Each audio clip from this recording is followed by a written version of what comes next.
Trapezium बोलते हैं। तो ट्रेपीजियम की डेफिनेशन क्या होगी? ट्रेपीजियम क्वाड्रिलेटरल का ही बच्चा है, क्वाड्रिलेटरल का ही बच्चा है। तो trapezium is a type of quadrilateral जिसकी एक pair of opposite side parallel है। पैरेलल के साइन को अपन ऐसे एरो करके लिख देंगे, जिसकी एक pair of opposite side parallel है। मानो मैंने दोनों pair of opposite side parallel कर दी, मानो मैंने दोनों pair, both pair of opposite sides parallel कर दी, both pair of opposite side parallel कर दी। मान लो मैंने ए बी के पैरेलल सी डी भी कर दिया और ए डी के पैरेलल बी सी भी कर दिया। ये इसके पैरेलल कर दिया मैंने और ये वाली साइड मैंने इसके पैरेलल कर दी। मान लो both pair of opposite side parallel कर दी, तो दुनिया वाले इसको प्यार से पैरालेलोग्राम भी बोलते हैं, पैरालेलोग्राम भी बोलते हैं। तो पैरेललोग्राम क्या होता है? कोई आपसे बैठ के पैरेललोग्राम की डेफिनेशन पूछ रहे, तो पैरेललोग्राम की डेफिनेशन क्या होगी मेरी जान? Parallelogram is a type of quadrilateral. तो क्वाड्रिलेटरल का ही बच्चा है, तो क्वाड्रिलेटरल का ही बच्चा। तो type of quadrilateral in which both pair of opposite sides are parallel.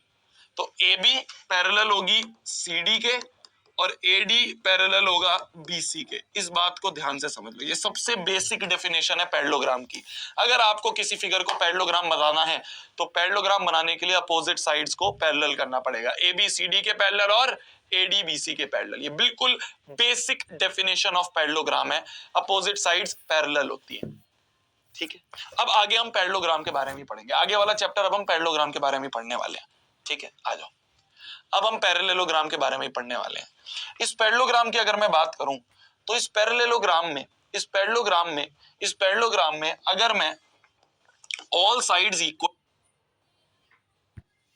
Parallel तो नहीं, मैं सारी साइड्स इक्वल कर दूं, मान लो सारी साइड्स मैंने इस पैरेललोग्राम की इक्वल कर दी, तो सारी साइड्स इक्वल करते ही जो फिगर बन के आती है उसे दुनिया वाले कहते हैं रोम्बस।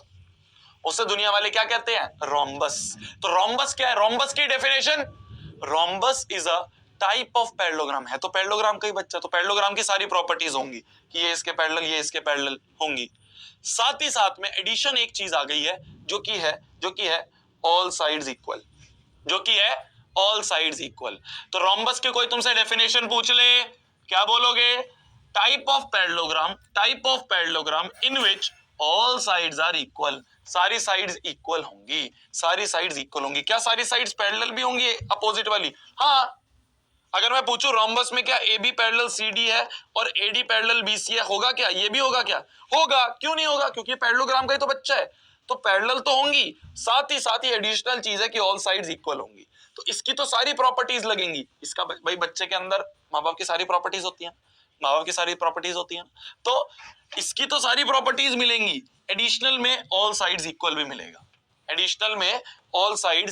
मिलेगा, मान लो हमने क्या करा इस पैरेललोग्राम में, हमने क्या करा, किसी एक एंगल को 90 डिग्री कर दिया, वन एंगल 90 डिग्री कर दिया।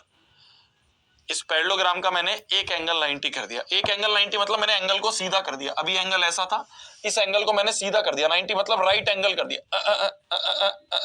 ऐसे सीधा कर दिया। तो अगर ये वाला एंगल इधर होगा तो ये भी इधर जाएगा, इसके साथ सब जुड़े हुए हैं ना, तो ये ऐसे दोनों सीधे हो जाएंगे।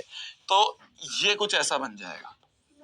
एक एंगल मैंने 90 कर दिया, तो जैसे ही एक एंगल 90 हो जाएगा तो जो ये ABCD निकल के आ रही है, तो ये जो ABCD निकल के आ रही है, इसे दुनिया वाले रेक्टेंगल कहते हैं, इसे दुनिया वाले रेक्टेंगल बोलते हैं। अरे क्लियर है? तो रेक्टेंगल की डेफिनेशन क्या होगी? पैरेललोग्राम का ही बच्चा है। It is a type of parallelogram in which one angle is 90। एक 90 तो बाकी सारे भी 90 होंगे। क्यों? क्योंकि पैरेललोग्राम है ये, तो पैरेललोग्राम में ये साइड इसके पैरेलल है, दोनों का सम 180 को इंटीरियर एंगल, तो ये 90 तो ये भी 90, सिमिलरली ये 90 तो ये भी 90, ये 90 तो ये भी, तो सारे 90 होंगे एक तरह से। पर हम बोलते ऐसे हैं कि वन एंगल 90। समझ गए? ध्यान से सुनते रहो, बस ध्यान से सुनते रहो, हर चीज क्लियर होगी, बस ध्यान से सुनते रहो। तो ये रेक्टेंगल एक पैरेललोग्राम का एक टाइप है जिसमें कि वन एंगल इज 90। ठीक है, मैं तुमसे पूछूं क्या इसकी पैरेललोग्राम की सारी प्रॉपर्टीज लगेंगी? क्योंकि इसी का तो बच्चा है।